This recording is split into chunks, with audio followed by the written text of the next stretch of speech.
Hello বন্ধুরা, এই ভিডিওতে আমি অবশ্যই ডিটেলসে ডিসকাস করতে চলেছি কিন্তু মোহামেডানের ফার্স্ট ম্যাচ তারা কেমন খেললো বা কেমন কি পারফরমেন্স করলো সেই ব্যাপারে একটু ডিটেলসে কথা বলবো। প্লাস তার পাশাপাশি কিন্তু এএফসি চ্যাম্পিয়ন্স লিগ নিয়ে একটা বড় আপডেট বেরিয়ে আসছে। প্লাস তার পাশাপাশি আর একটা আপডেট হচ্ছে যেটা এফসি গোয়া এবং জামশেদপুর ম্যাচ রয়েছে আজ সন্ধ্যাবেলা, তো সেই ম্যাচটা সম্পর্কেও একটু কথা বলবো। তো ভিডিওটা স্কিপ না করে সম্পূর্ণ দেখতে থাকো। অ্যান্ড চ্যানেলে যদি নতুন হয়ে থাকো অবশ্যই চ্যানেলটা সাবস্ক্রাইব করে রাখো এরকম ডেলি ইন্ডিয়ান ফুটবল আপডেট পাওয়ার জন্য।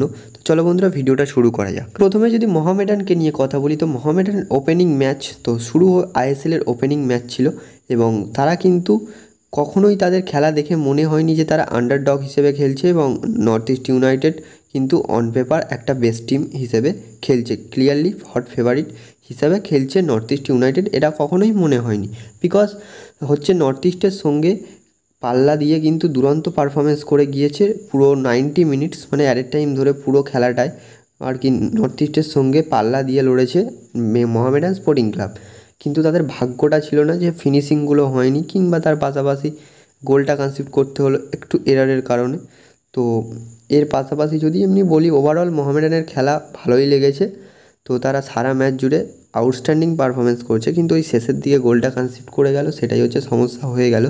অ্যান্ড মেবি যদি ওটা অ্যালেক্সিস গোমেজ শেষ পর্যন্ত থাকতো, ইঞ্জুরিটা না হতো, সেক্ষেত্রে অবশ্যই কিন্তু ম্যাচটা পাল্টে যেতে পারতো, স্কোর 1-1ও হতে পারতো, 2-1ও হতে পারতো। তো অ্যালেক্সিস গোমেজ যেভাবে পারফরমেন্সটা করছিল, অবশ্যই মোহামেডান সমর্থকরা সেটা দেখেছে এবং যারা টিভির পর্দায় খেলা দেখেছে তারাও কিন্তু দেখেছেন যে কেমন পারফরমেন্স করেছে এই অ্যালেক্সিস গোমেজ। তো এর পাশাপাশি যদি বলি, তো এই টিমটার মধ্যে একটা কম্বিনেশান ক্রিয়েট করার চেষ্টা করছে প্লেয়াররা আর কি, দুরন্ত পারফরমেন্স করার চেষ্টা করছে আর কি। তো এই যে দলটা, এই যে ইউনিট মোহামেডান স্পোর্টিং ক্লাবের যে দলটা, তো এই দলটা কিন্তু আর কি নর্থ ইস্টকে আজকে যেভাবে রুখে দিচ্ছিল প্রায়, তো এই মোহামেডান দলকে কিন্তু মানে সবে আইএসএলে প্রমোট হয়েছে এরকম ভেবে যদি কোনো টিম মাঠে নামে, তো ক্লিয়ারলি বলছি মোহামেডান ছাড়বে না, শেষ করে দেবে ভাই ওই ম্যাচে। এক্ষেত্রে আমি ক্লিয়ারলি আরও একটা কথা বলছি, এক্ষেত্রে যদি মোহনবাগান এর বা ইস্টবেঙ্গলের বর্তমানে যেরকম পারফরমেন্স, সেই যে মোহনবাগান এবং ইস্টবেঙ্গলের বর্তমান টিম যদি এই দলের এগেনস্টে খেলে, ভাই একটা কাঁটায় কাঁটায় ফাইট দিতে চলেছে কিন্তু মোহামেডান স্পোর্টিং ক্লাব। তো বন্ধুরা এবারে কিন্তু একটু এফসি গোয়া এবং আর কি জামশেদপুর এফসির মধ্যে যে ম্যাচটা রয়েছে সেই ম্যাচের একটা ছোটো করে প্রেডিকশান দেওয়া যাক, মানে কে এগিয়ে রয়েছে, কী প্লেয়ার কারা হতে পারে এই ম্যাচের, সেই ব্যাপারে কিন্তু একটু ডিটেলসে কথা হয়ে যাক। তো ফার্স্টেই বলি, এক্ষেত্রে প্রেডিকশান যদি বলি, এক্ষেত্রে আমি এফসি গোয়াকে on paper on the ground সব জায়গা থেকে একটু এগিয়ে রাখবো। যদি হয় সেক্ষেত্রে আমি 51-49 এরকম রাখবো, মানে পাশাপাশিই রাখবো, বেশি হিউজ গ্যাপ দেবো না, বিকজ বেশি হিউজ পার্সেন্টেজ এগিয়ে রাখলে আজকের ম্যাচটা তো দেখতেই পেলে মোহামেডান এবং নর্থ ইস্ট ম্যাচ, সেই কারণে আমি কিন্তু 51-49 হিসেবে এগিয়ে রাখবো এফসি গোয়া দলকে। এবং এফসি গোয়া দল একটু এগিয়ে থাকবে বিকজ তাদের যে নতুন ফরেনার দ্র্যাজিক, প্লাস তার পাশাপাশি আর্মান্দো সাদিকো মনোলো মার্কোয়েজের আন্ডারে দুরন্ত পারফরমেন্স করছে এবং আর্মান্দো সাদিকো প্রায় 5 ম্যাচে 6টা গোল করে ফেলেছে, দ্র্যাজিকও সেম প্রায় 2-3টে গোল করে ফেলেছে, অ্যাসিস্ট প্রোভাইড করছে। এবং আর্মান্দো সাদিকো এবং এই দ্র্যাজিকের জুটিটা কিন্তু এই মরশুমে দুরন্ত একটা হতে চলেছে বলাই চলে। তো বন্ধুরা নেক্সট অ্যান্ড লাস্ট আপডেটটা দিয়ে দিই। তো এএফসি চ্যাম্পিয়ন্স লিগ এলিটে কিন্তু অবশ্যই একটা নিয়ম ছিল যে আনলিমিটেড রেজিস্ট্রেশন করা যাবে ফরেন প্লেয়ারদের।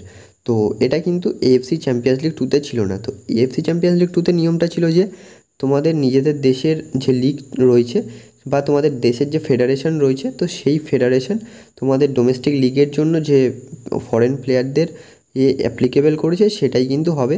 অর্থাৎ মোহনবাগান কিন্তু 6টা প্লেয়ার রেজিস্ট্রেশন করতে পারতো এএফসি চ্যাম্পিয়ন্স লিগ 2 এর জন্য প্রিভিয়াস রুল অনুযায়ী। তো কিন্তু ক্লিয়ারলি মার্কাস মার্গুলা স্যার জানিয়ে দিলেন যে আর কি টুইট করে জানিয়ে দিয়েছেন, সকলে কিন্তু চেক করে নিতে পারো। তো মার্কাস মার্গুলা জানিয়ে দিয়েছেন যে আর কি মেম্বার্স অফ অ্যাসোসিয়েশনে কোনো রুল অ্যাপ্লিকেবল হবে না, এক্ষেত্রে আনলিমিটেড রেজিস্ট্রেশন করা যাবে এবং 11টা প্লেয়ার নামানো যাবে এএফসি চ্যাম্পিয়ন্স লিগ 2 এর ম্যাচগুলিতে। তো অর্থাৎ সেই কারণে বলাই চলে যে মোহনবাগানের যে 7 নম্বর বিদেশি নুনো রেইস, তো সেই নুনো রেইস কিন্তু কাউকে আনরেজিস্টার করে তাকে নেওয়া হবে না, সেটা আইএসএলের ক্ষেত্রে হতে পারে, বাট হচ্ছে ACL 2 জন্যেই কিন্তু তাকে সাইন করিয়েছে এবং ACL 2তে অবশ্যই এই যে নুনো রেইস ফার্স্ট ম্যাচটাতে হয়তো অ্যাভেলেবেল থাকবে না, বিকজ এই সপ্তাহ শেষের দিকে হয়তো কলকাতাতে আসতে পারেন, তারপর তার ফিট হতে প্রায় 1-1.5 সপ্তাহ লাগতে পারে। সেই কারণেই কিন্তু তাই তিনি কিন্তু ট্র্যাক্টর এফসি ম্যাচে অ্যাভেলেবেল থাকবে। তো বন্ধুরা, ভিডিওটা কিন্তু এই পর্যন্তই ছিল। আশা করছি ভিডিওটা তোমাদের ভালো লেগেছে। তো ভিডিওটা ভালো লাগলে একটা করে লাইক করে দাও, অ্যান্ড চ্যানেল নতুন হলে অবশ্যই সাবস্ক্রাইব করে দাও, অ্যান্ড পাশে থাকা বেল আইকনটা অল অপশানে সেট করে দাও, যাতে এরকম ইন্টারেস্টিং আপডেট মানে ইন্ডিয়ান ফুটবল রিলেটেড আপডেট তোমরা সবার আগে পেতে পারো। এবং ভিডিওটা বন্ধুরা এখানেই শেষ করছি। Thanks for watching and keep supporting.